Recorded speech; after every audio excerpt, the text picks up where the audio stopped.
I'm Kieren MacMillan, co-composer of Robin Hood, the legendary musical comedy. I'm Jeremy Hutton, the other co-composer of Robin Hood, the legendary musical comedy.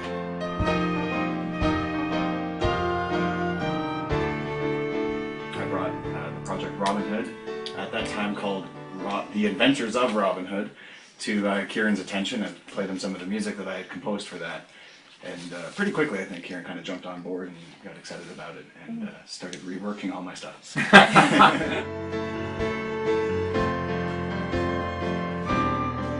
Aaronson Flaherty, I just, especially the smaller stuff, like Man of No Importance. I saw Man of No Importance and it blew my mind. I couldn't imagine a score more perfectly suited to the material and sounding totally fresh, and yet without being obviously attempting to be outside the box. It just fit perfectly. So definitely Aaronson Flaherty. I guess I'll answer as a lyricist. I mean, it's kind of obvious to say Sondheim, and I think I steal a lot from him in a certain kind of way. Though I think I write lyrics differently than well, of course, everybody writes lyrics differently than Stephen Sondheim. So I'd say a mix of that and quite frankly, Disney and like Veggie Tales. Have you ever watched that? But silly songs with Larry, that kind of like the number of times he has referenced Veggie Tales when he comes with a new lyric is pretty high. They wrote some clever lyrics in that show. I think one of the great things about us and is that we don't have a single thread in our background. Like the closing number, coming back to the closing number, it's clearly influenced by Eric, and from my side, from the composition side, Eric Wolfgang Korngold's movie scores and John Williams movie scores. But there's also tastes of Beauty and the Beast, Mencken and Ashman and those kinds of writers in there. And we're synthesists, really. We come to the moment that we need to write, and then we synthesize all of the influences that we've had into trying to do the best job at capturing that moment musically. I mean, I think originally, when I first started working on it, that was not something I would even consider.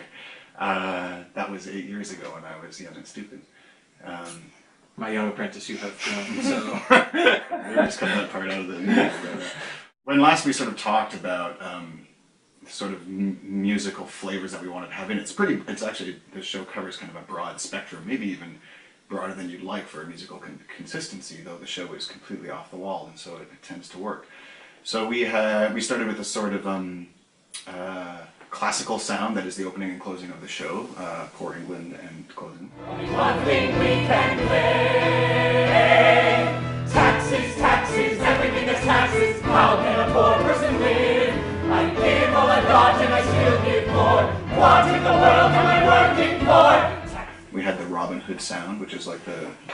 Yeah, it's kind of, let's see, so...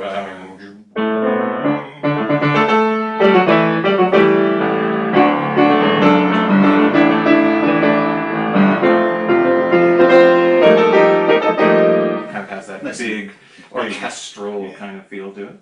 And then for Robin Hood himself, there was this sort of somewhere in that world, a bit going more towards a pop sound, against that sound.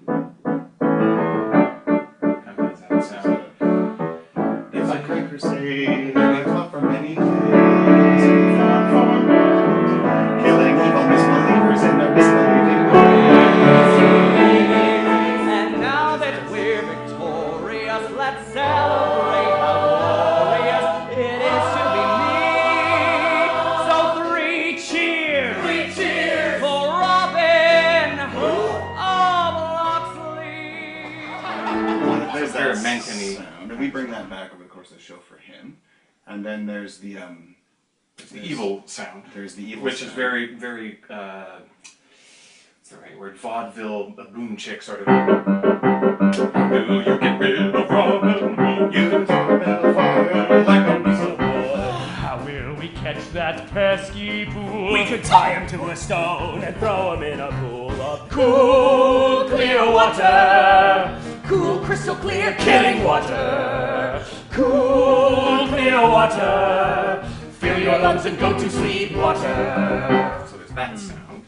We do a sort of an evil love song version of that boom chick sound going into a waltz, but it's our evil sound. Then there's the Will Scarlet sound, which brings us even a little bit more modern, a little bit more poppy.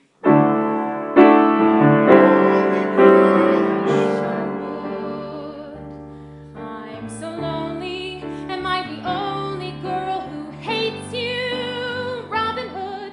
Am I so misunderstood that you just couldn't be my friend?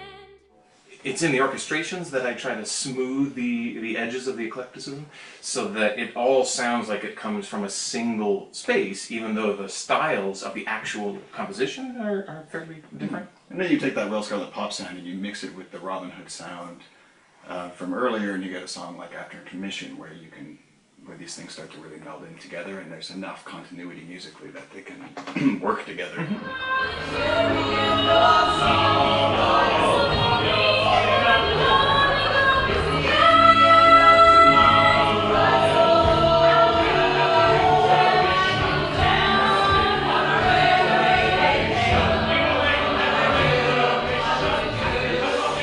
In terms of where we want Robin Hood to go, I mean, right now it's playing at Hart House Theatre, which is a great 450-seat venue. We hope to get it picked up somewhere nice and big in Toronto or the surrounding areas, or one big city in Canada, or just take it straight off Broadway. Let's just go straight to Broadway. Oh yeah, let's just skip do all that. those intermediate steps. You know, certainly we feel that we are capable of writing stuff as good as anybody. And there are a lot of people who also believe that. So we're hoping that Robin Hood will be the first of many big Broadway successes. Yeah.